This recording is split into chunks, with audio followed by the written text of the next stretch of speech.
요즘 인텔이 참 불쌍해 보일 정도로 여기저기에서 얻어 터지고 있습니다. 애플은 ARM과 손잡고 M1 프로세서를 개발해서 인텔의 아성에 도전장을 내밀었습니다. AMD는 인텔의 전통적인 경쟁자답게 무섭게 치고 올라오고 있는 형국입니다. 이미 PC용 CPU 부문에서는 인텔을 턱밑까지 추격하는 모습을 보여주고 있죠. 약 48.5%로 말입니다. 그래도 인텔은 아직까지도 자타가 공인하는 반도체 공룡입니다.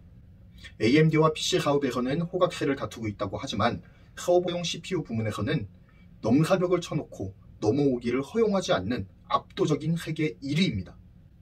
2016년에는 세계 2위 FPGA 기업 알테라를 인수하면서 인텔 서버용 CPU의 성능을 한층 더 업그레이드하고요.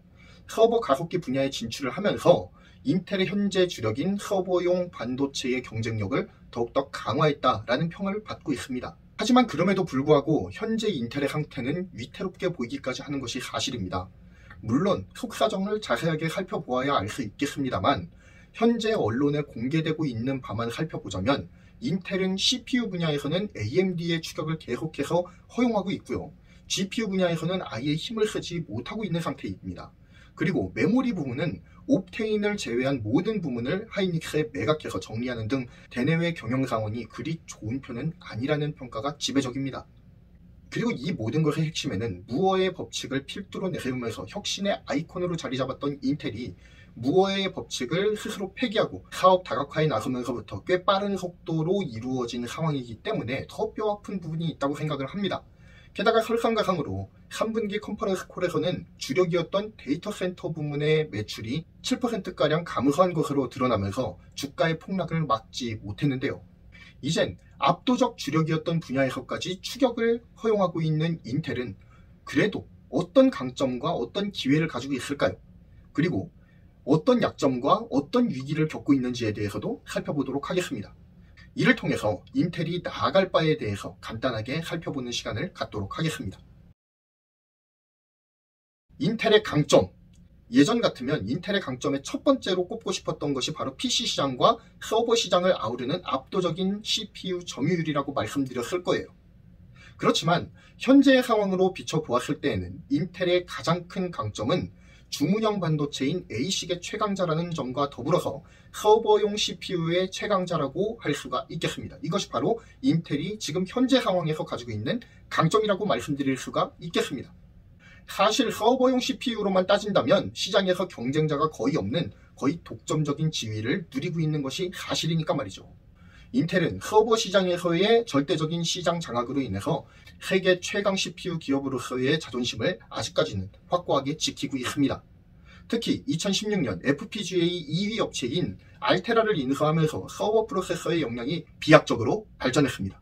제온 프로세서와 가속기의 조합으로 인해서 더욱더 강력한 성능을 자랑하게 되면서 서버 시장에서의 장악력을 더욱 높이는 데에 성공합니다. 또한 동년도인 2016년 스타트업인 너바나 시스템즈를 인수하면서 딥러닝 분야에서의 경쟁력을 제고하기에 이르는 것이죠. 너바나 시스템즈는 딥러닝을 반도체 위에서 구현하는 제품을 개발하는 회사였습니다. 보통 딥러닝은 프로그램 언어를 활용해서 복잡한 AI 연산을 수행하는 소프트웨어를 통해 실행되었었습니다. 그러나 너바나 시스템즈는 아예 반도체 안에 복잡한 AI 연산과 학습 능력을 수행할 수 있는 기능을 탑재하자라고 하는 발상을 연구하는 회사였다라고 하는 것이죠. 이러한 너바나 시스템즈의 개발 역량이 인텔이 보유하고 있는 고성능 서버용 프로세서인 제온 그리고 제온파이 등과 만나면서 서버용 CPU의 성능을 더욱 높이고 앞으로 만개하게 될 인공지능 시장에서의 대응력도 높일 수 있는 교두보를 확보하게 되었다는 점에서 이 너바나 시스템즈의 인수합병은 굉장히 의의를 가진다라고 할 수가 있겠습니다. 인텔의 두 번째 강점은 알테라와 너바나 시스템즈 등 인공지능과 가속기 역량을 갖춘 우량한 기업들을 인수함을 통해서 다가오는 AI 시대에 발빠르게 대응하고 있다는 점입니다. 향후 인텔은 현재 주력으로 삼고 있는 A식 반도체를 넘어서서 AI의 게임 체인저로 불리는 뉴로모픽 반도체, 즉 인간의 뇌의 기능을 수행할 수 있도록 고안된 반도체의 최강자로 AI 시대를 선도해 나가겠다는 원대한 계획을 가지고 있습니다. 현재는 AI나 딥러닝 연산을 위해서 반도체 프로그래밍이 가능한 FPGA 반도체나 그래픽 처리 말고도 AI 연산 능력을 배가시켜주고 병렬 컴퓨팅에 유리한 GPU, 딥러닝이나 AI에 최적화된 주문형 반도체인 A식, 이 세 가지가 인공지능 반도체를 3분할하고 있는 형국이거든요. 하지만 만약 인텔이 지금 개발하고 있는 뉴로모픽 반도체를 상용화하는 데 성공을 한다면 현재 3분할하고 있는 인공지능 컴퓨팅 솔루션의 영역은 오롯이 인텔의 영역으로 가져오게 될 가능성이 매우 높습니다. 지금은 이리저리 발리는 형국이긴 하지만 만약 뉴로모픽 반도체의 영역에서 가장 앞선다고 평가되고 있는 인텔이 관련 제품들을 본격적으로 쏟아내기 시작한다면 서버 시장에서의 독보적인 입지를 더욱더 확고하게 만들 수 있을 것으로 기대한다는 것이죠. 그리고 또한 반도체 시장에서의 인텔의 지배력을 더욱더 공고히 할 수 있는 좋은 기회를 마련할 수도 있을 것입니다. 인텔이 맞이하고 있는 기회는 무엇일까요? 첫 번째로 스마트 시티와 5G 활성화, 그리고 클라우드 서비스의 폭발적인 확장으로 인해 서버 증설 및 데이터 센터 투자가 증대되고 있다는 점을 뽑을 수가 있겠습니다. 현재 서버용 CPU와 가속기 업계의 최강자인 인텔은 해당 시장에서 95%에서 97% 정도의 시장 장악을 이미 끝내놓은 상황입니다. 나머지 3%의 시장을 두고 지지고 볶고하고 있는 거예요, 지금. 사실상의 독점 상황이라고 보아도 무리가 없는 상황이죠. 따라서 클라우드 기업들이 늘어나는 용량에 따라서 데이터 센터 증설을 서두를 경우 인텔은 관련 시장을 독식하게 될 가능성이 매우 높다는 것입니다. 뿐만 아니라 이제 세계의 도시들은 코로나의 여파를 이겨내고 데이터를 기반으로 해서 도시의 여러 기능들을 통합적으로 제시하는 스마트 시티의 조성을 서두르고 있다는 점도 인텔에게 기회로 작용할 텐데요. 도시에서 일어나는 수많은 상호작용들이 데이터화되어서 보관되기 위해서는 대규모의 데이터 센터 증설이 불가피할 것이기 때문입니다. 이 역시 데이터 센터 및 서버 CPU의 최강자인 인텔에게는 더없이 좋은 기회로 작용하게 될 것입니다. 두 번째 기회는 아까 말씀드렸다시피 뉴로모픽의 시대가 오고 있습니다.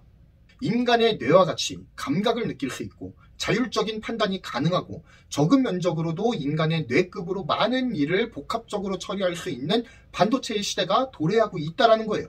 실제로 인텔은 냄새를 느낄 수 있는 반도체를 개발하는 데 성공을 했습니다. 올해 초반에 말이죠. 이 반도체가 더욱더 발전해서 상용화가 되게 된다면 앞으로 네이버나 다음과 같은 포털에서 냄새 검색이 떠오르게 될지도 모르겠다는 생각이 들기도 합니다. 어쩌면 핸드폰으로 네이버 앱을 켜놓고서 누가 방귀를 뀌었는지 찾아다니는 진풍경이 펼쳐질지도 모르겠다는 생각이 들기도 하는데요. 이러한 뉴로모픽 반도체 부문에서 가장 진일보한 기술적 진보를 이룬 기업이 인텔이라는 점에서 앞으로 만개할 뉴로모픽 시장에서의 선도적 포지션을 취할 수 있을 것으로 기대를 하고 있는 상황이죠. 하지만 인텔의 약점도 굉장히 분명하게 제시되고 있는 상황입니다. 칩 개발 역량에 비해서 공정 혁신이 더디다는 점이 가장 주요한 약점으로 꼽히고 있어요. 실제 인텔이 현재의 위기를 초래한 데에는 7나노 공정 진입이 늦어진 것이 큽니다. 이전에는 반도체 기업에게 있어서 설계 부문과 생산 부문 모두를 가지고 있는 IDM, 즉 종합 반도체 회사의 이점이 분명히 존재했었습니다. 무엇보다 기술 유출의 염려가 없었고요. 그리고 자사의 공정 역량에 따라서 칩 설계를 유연하게 할 수 있었던 장점도 존재했습니다. 그리고 무엇보다 개발과 생산의 수직 계열화를 통해서 안정적인 반도체 생산이 가능했습니다.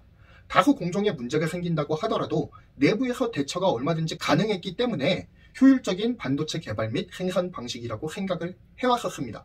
이제까지는 말이죠. 이전에는 현재 가장 강력한 인텔의 경쟁자인 AMD도 IDM이었습니다. 그거 혹시 아셨나요? 하지만 불도저 아키텍처의 처참한 실패로 인해 불어온 자금 압박으로 인해서 반강제적으로 생산 부문을 분리시켜야 했죠. 그것이 바로 오늘날의 파운드리 3위, 글로벌 파운드리 아니겠습니까?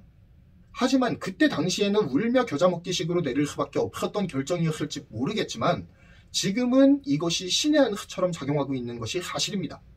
만약 AMD가 인텔처럼 생산 부문을 어떻게 하든 끌어안고 끝까지 멱살 잡고 끌고 갔다면 지금의 라이젠 신화를 과연 이룰 수 있었을까요? 인텔은 대표적 IDM으로서 인텔의 창업자인 무어가 반도체의 집적도가 2년을 주기로 배가 된다라고 하는 무어의 법칙을 설파했습니다. 무어의 법칙은 이후 인텔의 혁신을 설명하는 대명사가 되었어요. 하지만 인텔은 무어의 법칙을 스스로 폐기하고 틱톡 전략을 포기하고 말았습니다. 이후에 경영 효율화와 공격적인 인수합병을 통해서 미래를 대비하기 시작하는 것이죠. 이러한 전략은 미래 AI 반도체에서 뉴로모픽 반도체로 넘어가는 준비를 했다는 점에서는 칭찬받을 만한 선택이었습니다. 하지만 공정혁신을 후순위로 밀어두면서 인텔의 반도체 미세 공정에 대처하는 속도가 현격하게 떨어지게 되었다는 단점으로 작용하게 되었습니다. 거듭된 공정혁신 실패는 인텔을 무려 4년여 동안 14나노의 늪에 빠지게 했습니다. 그 사이에 파운드리 업계는 공정 미세화에 열을 올려서 인텔이 10나노에 겨우 진입한 현재 TSMC는 2나노 공정의 개발을 마친 상태이고요. 그리고 삼성전자는 GAA 팻을 이용해서 3나노 공정의 개발을 세계 최초로 마무리하는 등 공정 미세화 면에서는 완벽하게 파운드리 진영에게 패배를 선언한 상황입니다. 인텔의 위기는 인텔의 IDM으로서의 약점과 이어지는 부분이 있는데요. 첫 번째 인텔의 위기는 걸출한 경쟁자 AMD의 등장입니다. AMD는 2011년 발표한 불도저 아키텍처의 처절한 실패와 함께 CPU 시장에서 퇴출될 위기까지 몰렸던 기업입니다. 불도저의 실패로 인해서 재정난에 직면했던 AMD는 울며 겨자 먹기식으로 생산 부문을 글로벌 파운드리라는 이름으로 분사해야만 했습니다. 하지만 2012년 AMD의 부사장을 맡은 리사스의 등장으로 인해서 새로운 전기를 맞이하게 되죠. 리사스의 가장 큰 업적을 뽑으라고 한다면 뭐니 해도 젠 아키텍처를 개발한 데에 있을 것입니다. 2017년 AMD는 젠 아키텍처를 새롭게 적용한 라이젠 시리즈를 최초로 공개를 했습니다. 이후 인텔과 거의 똑같은 사양의 CPU를 인텔의 반값에 못 미치는 가격으로 공급하는 미친 전략을 통해서 인텔의 시장 지배력을 빠른 속도로 허물어뜨리기 시작해요. 불도저의 실패로 20% 이하까지 내려갔던 CPU 점유율은 라이젠 출시 이후 급격하게 상승하기 시작합니다. 그래서 2020년 3분기 PC용 CPU에만 국한해서 살펴보았을 때에는 점유율을 48.5%까지 끌어올리면서 인텔의 턱밑까지 추격하는 데에 성공을 한 형국이죠. 물론 아직 랩탑용 CPU라든지 서버용 CPU에서는 인텔에게 압도적으로 밀리는 형국이 이어지고 있는 것이 사실입니다. 하지만 랩탑용 CPU의 점유율이 완만하게 상승하고 있고요. 그리고 자일링스와의 합병을 발표하면서 이로 인해 서버 부문에서도 유의미한 점유율을 확보할 수 있을 것으로 기대를 모으고 있습니다. 그렇기 때문에 앞으로의 시장 상황이 인텔에게 절대적으로 유리하게만 흘러가지는 않을 것이라는 예상을 하기가 쉽죠. 무엇보다 중요한 것은 틱톡 전략을 통해서 혁신 기업의 이미지를 독식했던 인텔이 자사의 자랑이었던 틱톡을 포기하면서 초식 공룡으로 전락해버린 반면 AMD는 TSMC의 7나노 공정을 이용한 라이젠을 출시하면서 인텔이 가졌던 혁신적인 기업의 이미지를 강탈해버린 데에 있습니다. 이로 인해 AMD는 혁신 기업의 이미지를 얻게 되었고요. 시장의 분위기도 긍정적인 분위기로 변화되기에 이르릅니다. PC 시장에서 AMD에 밀려버린 인텔은 서버용 반도체와 ASIC에서의 경쟁력을 앞세워서 전체 CPU 시장에서는 선전하고 있습니다. 하지만 AMD의 저력도 만만치가 않죠. 그렇기 때문에 앞으로의 CPU 대전의 결과가 주목되는 상황입니다. 두 번째 인텔의 위기는 시장 상황이 변화했다는 거예요. 인텔은 업계에서 최초로 CPU와 FPGA를 접목한 AI 기능을 강화한 서버용 CPU인 제온 프로세서를 출시했습니다. 이를 앞세워서 빠르게 서버 시장을 장악해버렸죠. 하지만 영원한 아성이라고 생각했던 서버용 CPU 시장에 GPU의 최강자인 엔비디아가 ARM을 앞세워서 끼어들 준비를 하고 있는 상황입니다. 또한 서버용 CPU 시장에서 유독 힘을 쓰지 못하고 있었던 AMD 또한 자일링스를 인수하면서 인텔과의 한판 승부를 예고하고 있죠. 현재 인텔의 서버용 CPU 시장의 점유율은 95에서 97% 사이를 왔다 갔다 하고 있습니다. 하지만 지금 시장이 이렇게 견고해 보인다고 해서 언제까지 독점적 지위를 유지할 수 있을지는 미지수라는 거예요. 혼자 먹던 시장이 한파전으로 재편이 될 조짐을 보이면서 인텔은 새로운 게임 체인저를 생각해야 되는 시기가 도래하고 있습니다. 정리합니다. 반도체 공룡 인텔이 요즘 동네북이 되었습니다. 인텔은 PC용 CPU와 서버용 반도체를 두 날개로 하여서 올라가던 기업이었습니다. 하지만 PC용 CPU라는 한쪽 날개가 AMD에 의해서 꺾이기 시작하면서 위기가 찾아왔죠. 그리고 그 위기의 한복판에는 공정 미세화 실패가 자리잡고 있습니다. 게다가 혼자서 독식하다시피 했던 서버 반도체 시장에 새로운 대항마로 엔비디아와 AMD가 참전을 하면서 한파전 구도가 형성될 조짐을 보이고 있습니다. 물론 지금 당장은 미미한 수준이지만 이 구도가 어떻게 바뀔지는 아무도 모르는 것 아니겠습니까? 잠재적인 위협이 충분히 될 것으로 보입니다. 이에 따라서 인텔도 이제는 과감한 결정이 필요한 때인 것 같습니다. 이제까지 과감한 의사결정을 미루지 않았던 인텔 지도부가 현 상황에서 어떤 결정을 내리게 될지는 좀 더 지켜보아야겠죠. 일단은 2026년도까지 80%를 외주 생산하겠다라고 하는 그런 로드맵을 천명을 했으니까요. 여기에서 더 발전하게 될지 그 수준에서 멈추게 될지는 좀 더 지켜보아야 할 것 같습니다. 현대의 반도체 트렌드는 생산과 개발을 아우르는 IDM의 시대가 저물고 있습니다. 그리고 팹리스 파운드리의 분업 체계가 무르익어 가고 있는 상황이죠. 인텔이라고 해서 IDM에서 팹리스로 전환하지 말라는 법이 없다라는 말씀을 드리는 겁니다. 어쩌면 2015년도에 무어의 법칙을 포기했을 때 생산까지 같이 포기했으면 어땠을까라는 생각을 해보기도 하는데요. 어찌됐든 지금 인텔은 기술 개발에 집중을 할 것인가 아니면 생산에 집중을 할 것인가를 선택을 해야 될 때인 것 같습니다. 둘이 같이 가겠다라고 하는 전통적 입장을 고수하는 것은 인텔에게 AMD가 겪었던 불도저 프로젝트의 악몽을 선사할 만큼의 최악수가 되지 않을까라는 생각을 개인적으로 한번 해보게 됩니다. 그런 의미에서 이번 인텔의 2026년도까지 외주 생산 80% 확대 전략은 조금 늦은 감은 없지 않아 있지만 잘한 결정이라고 생각이 됩니다.